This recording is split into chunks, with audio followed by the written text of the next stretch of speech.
adik-adik, selamat pagi, apa kabar? Sehat selalu kan? Nah adik-adik, kita kembali lagi dengan Kak Ana untuk adik-adik kelas tengah dan kelas besar. Tadi sudah memuji nama Tuhan kan? Nah sekarang kita mau siapkan hati kita. Kita mau mendengarkan firman Tuhan, kita duduk yang manis. Dan jangan lupa ya adik-adik, Alkitabnya disiapkan ya. Kita mau belajar dari firman Tuhan dan kita juga mau diajar melalui firman Tuhan. Udah siap? Mari kita mau berdoa. Lipat tangannya, tutup matanya, kita mau berdoa. Tuhan Yesus, terima kasih. Kami sudah memuji membesarkan nama-Mu. Terima kasih Tuhan untuk hari Minggu ini. Kami boleh berbakti walaupun secara online, tapi ke hati kami tetap bersuka cita. Kami mau belajar dari firman-Mu dan kami juga mau diajar melalui firman-Mu.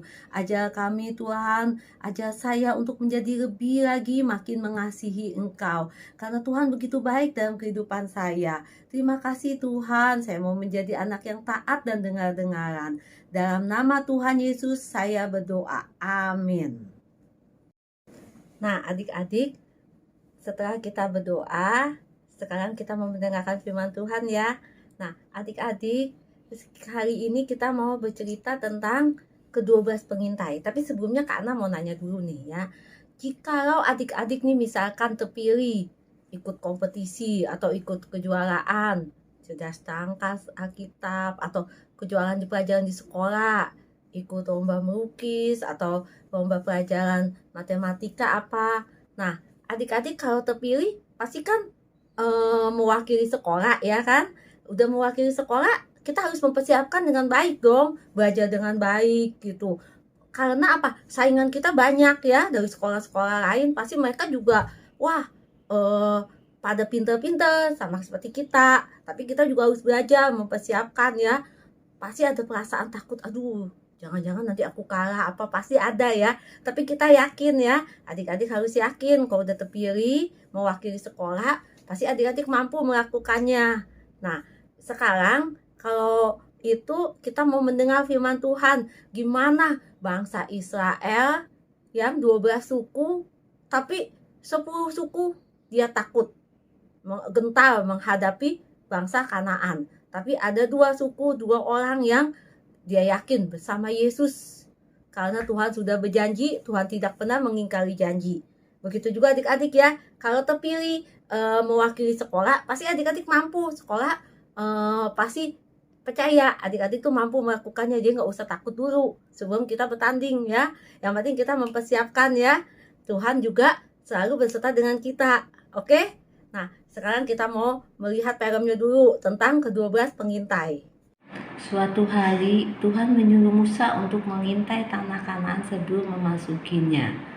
Lalu Musa mengutus ke-12 pengintai yang terdiri dari 12 suku bangsa Israel.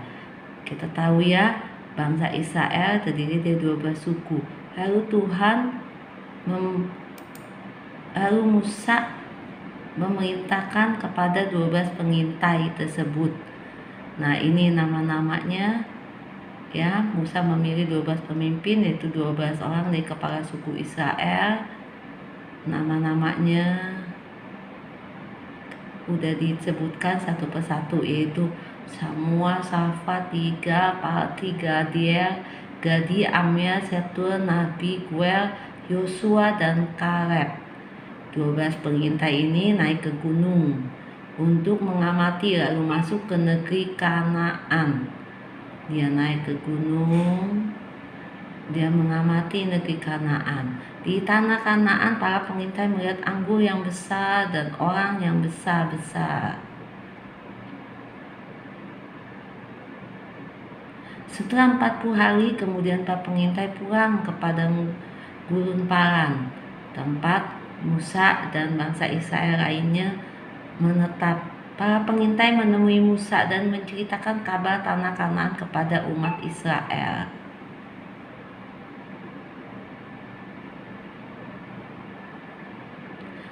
Sepuluh pengintai berkata bahwa di tanah Kanaan banyak raksasa dan kotanya besar-besar. Mereka pesimis, 10 pengintai itu, bagaimana kita bisa masuk ke dalam tanah Kanaan? Lalu bangsa Israel menjadi takut dan tidak dapat mengalahkan orang-orang di tanah Kanaan. Mereka bilang, aduh bagaimana kita masuk, nanti kita pasti dibunuh, pasti kita bisa mati.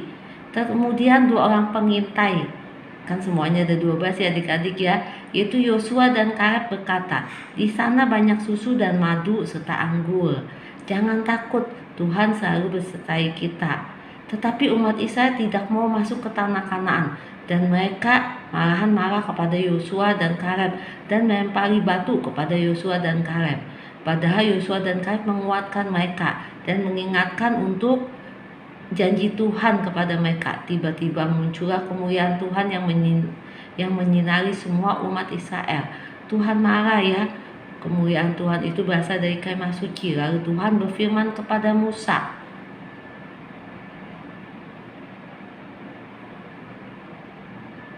karena umat Israel menolak masuk ke tanah.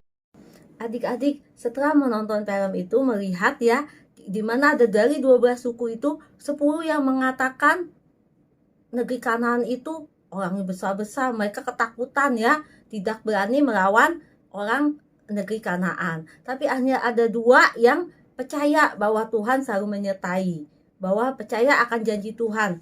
Karena bangsa Israel dari Mesir sudah dibawa sampai ke padang gurun untuk menuju ke tanah Kanaan. Bangsa Israel itu dipimpin oleh Tuhan. Jadinya hanya 2 orang, yaitu Yosua dan Kaleb, yang percaya bahwa Tuhan selalu menyertai, sehingga dia bilang kita bisa melawan bersama Yesus, kita bisa menduduki negeri Kanaan itu ya. Tapi yang 10 ini mereka ketakutan, adik-adik, ketakutan, mereka pesimis. Oh gimana nanti kita kalah, apa mending kita tinggal di Mesir, apa, mereka menggerutu, sehingga membuat Musa sedih ya. Musa sedih, dia terus lalu dia bicara sama Tuhan, Tuhan bagaimana ini, aduh saya udah capek Tuhan, istilahnya begitu. Musa sedih, dia bangsa Israel ini nggak berterima kasih bener deh, malah mereka bersungut-sungut, mereka bilang aduh kita pasti kalah nih melawan negeri Kanaan, kita pasti kalah. Nah lalu Tuhan bilang apa? Aku akan menghukum bangsa Israel. Tapi kata Musa, jangan Tuhan, kasihanilah bangsa Israel. Kita lihat ya di Alkitab Bilangan, oke? Adik-adik coba dibuka Alkitabnya, kitab Bilangan. Bilangan itu perjanjian baru apa lama adik-adik? Perjanjian lama ya, kitab Bilangan. Coba udah buka belum Bilangan? Bilangan 14. Mengenai perikopnya pemberontakan umat Israel. Pemberontakan umat Israel ya. Mari kita baca. Lalu segenap umat itu mengeluarkan suara nyaring dan bangsa itu menangis pada malam itu. Bersungut-sungutlah semua orang Israel kepada Musa dan Harun. Dan segenap umat itu berkata kepada mereka, ah sekiranya kami mati di tanah Mesir atau di padang gurun ini. Mengapakah Tuhan membawa kami ke negeri ini supaya kami tewas oleh pedang dan istri serta anak-anak kami menjadi tawanan? Bukankah lebih baik kami pulang ke Mesir? Dan mereka berkata seorang kepada yang lain, baiklah kita mengangkat seorang pemimpin lalu pulang ke Mesir. Lalu sujudlah Musa dan Harun di depan mata seluruh jemaah Israel yang berkumpul di situ.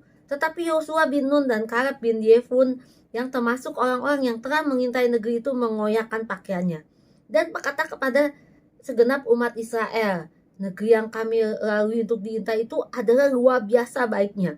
Jika Tuhan berkenan kepada kita, maka Ia akan membawa kita masuk ke negeri itu dan akan memberikan kepada kita suatu negeri yang berlimpah-limpah susu dan madunya. Hanya janganlah memberontak kepada Tuhan dan janganlah takut kepada bangsa negeri itu, sebab mereka akan kita telan habis. Yang melindungi mereka sudah meninggalkan mereka, sedang Tuhan menyertai kita. Janganlah takut kepada mereka. Lalu segenap umat itu mengancam hendak melontari kedua orang itu dengan batu. Tetapi tampaklah kemuliaan Tuhan di kemah pertemuan kepada semua orang Israel. Nah adik-adik ya, Yosua sama Kaleb memberi semangat kepada Musa dan Harun, serta memberi semangat kepada 10 suku bangsa Israel yang lain yang pesimis. Tetapi mereka malah, Musa dan Harun juga udah sedih ya, udah putus asa. Tuhan tolong ampuni bangsa Israel yang tidak tahu berterima kasih ya. Malahan si Yosua dan Kaleb dilempari sama batu. Mereka nggak percaya apa yang akan perkataan Yosua dan Kaleb, sehingga Tuhan marah adik-adik ya. Tuhan marah, lalu Tuhan bilang bangsa Israel angkatan yang ini tidak akan masuk ke negeri Kanaan. Ya, nanti angkatan yang kemudian baru akan masuk. Nah, adik-adik, dari sini kita melihat ya bahwa Tuhan kita itu Tuhan yang adil ya. Tuhan adil. Kok Tuhan telah berjanji, dia tidak pernah mengingkari janji. Tapi dia juga mengajar kita harus pegang janji Tuhan. Nah, adik-adik, sekarang kita mau buka Alkitab kita mau menghafal ayat hafalan kita ya. Jadinya dari pelajaran ini kita belajar ya, jangan seperti 10 suku bangsa Israel itu, kita harus belajar seperti Yosua dan Kaleb. Pegang terus janji Tuhan. Makin cinta Tuhan, percaya Tuhan tidak pernah ingkar janji. Janjinya iya dan amin. Tuhan selalu menolong kita. Jika adik-adik merasa sedih, adik-adik bisa berdoa ya kepada Tuhan. Terus jika adik-adik merasa kesulitan dalam pelajaran, adik-adik juga bisa berdoa minta hikmat dari Tuhan. Terus adik-adik rajin belajar ya, nggak usah takut. Kalau adik-adik misalkan kayak tadi yang tadi Kak Ana bilang terpilih untuk mewakili sekolah, adik-adik nggak usah takut duluan. Adik-adik pasti bisa bersama Yesus. Yang penting kita mau melakukan yang terbaik ya. Nanti Tuhan akan turun tangan. Kita rajin belajar. Nah, adik-adik tugas kalian sebagai anak harus rajin belajar biar orang tua seneng. Kita juga berdoa buat orang tua kita supaya diberkati dan Tuhan kita juga berkecukupan untuk bisa sekolah yang baik ya.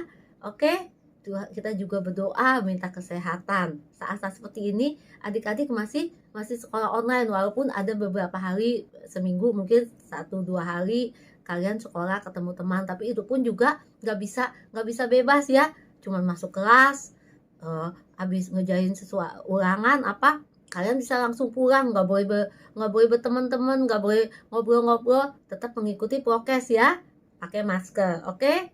Nah, sekarang kita mau menghafal ayat hafalan kita. Setelah itu kita mau berdoa untuk penutup ya. Adik-adik, ayat hafalan kita terdapat di dalam Mazmur 27 ayat 1b. Sudah buka Alkitabnya? Mazmur perjanjian apa adik-adik? Mazmur perjanjian lama ya. Mazmur 27 ayat 1b. Pendek ya. Tuhan adalah benteng hidupku. Terhadap siapakah aku harus gemetar? Satu kali lagi kita baca sama-sama. Tuhan adalah benteng hidupku. Terhadap siapakah aku harus gemetar? Tadi adik-adik sudah mendengar cerita ya tentang ke-12 pengintai. 10 pengintai memberitakan yang negatif. Hanya 2 orang yang memberitakan positif, yaitu Yosua dan Kaleb. Karena Yosua dan Kaleb percaya kepada Tuhan yang Maha Kuasa dan apa yang mereka peroleh dari Tuhan karena dia pegang janji Tuhan. Sedangkan ke-10 pengintai itu dia berpikir tentang kekuatan mereka sendiri dan mereka ketakutan untuk melawan raksasa di tanah Kanaan. Sedangkan Yosua dan Kaleb dia berpikir apa? Ada Tuhan yang mendampingi. Dia tidak takut. Ayo kita baca sama-sama, sudah hafal ya. Mazmur 27 ayat 1b. Tuhan adalah benteng hidupku. Terhadap siapakah aku harus gemetar? Amin. Nah adik-adik ayat hafalnya bagus ya. Tuhan adalah benteng hidupku. Terhadap siapakah aku harus gemetar. Oke? Mari kita mau berdoa. Tuhan Yesus, terima kasih karena Tuhan adalah benteng hidupku. Terhadap siapakah aku harus gemetar? Saya tahu Tuhan yang berjanji, Tuhan yang tidak pernah ingkar janji. Ajar saya seperti Yosua dan Kaleb yang selalu ingat akan janjimu. Tuhan, saya tahu Tuhan kalau saya melanggar janji pasti akan menuju kebinasaan seperti 10 suku bangsa Israel ini. Tuhan, terima kasih. Ajar saya untuk lebih lagi mengasihi Engkau. Ajar saya lagi untuk lebih lagi akan dengar-dengaran akan firman-Mu. Menjadi anak yang baik, yang dengar-dengaran, yang rajin belajar sebagai tugas saya sebagai seorang anak dan seorang murid. Terima kasih Tuhan. Tuhan juga memberkati kedua orang tua saya. Tuhan mencukupkan segala kebutuhan saya. Saya mau Tuhan makin lebih lagi mengasihi dan melayani Engkau. Tuhan, Saya juga berdoa Tuhan untuk bangsa dan negara kami Indonesia. Terima kasih Tuhan. Saya yakin dan percaya COVID ini akan segera berlalu menurut waktunya Tuhan. Ajar saya tetap untuk mengikuti peraturan pemerintah yaitu prokes dengan rajin mencuci tangan, memakai masker. Terima kasih Tuhan atas kesehatan yang Tuhan berikan kepada kami. Terpujilah namamu Tuhan. Dalam nama Tuhan Yesus saya berdoa. Amin.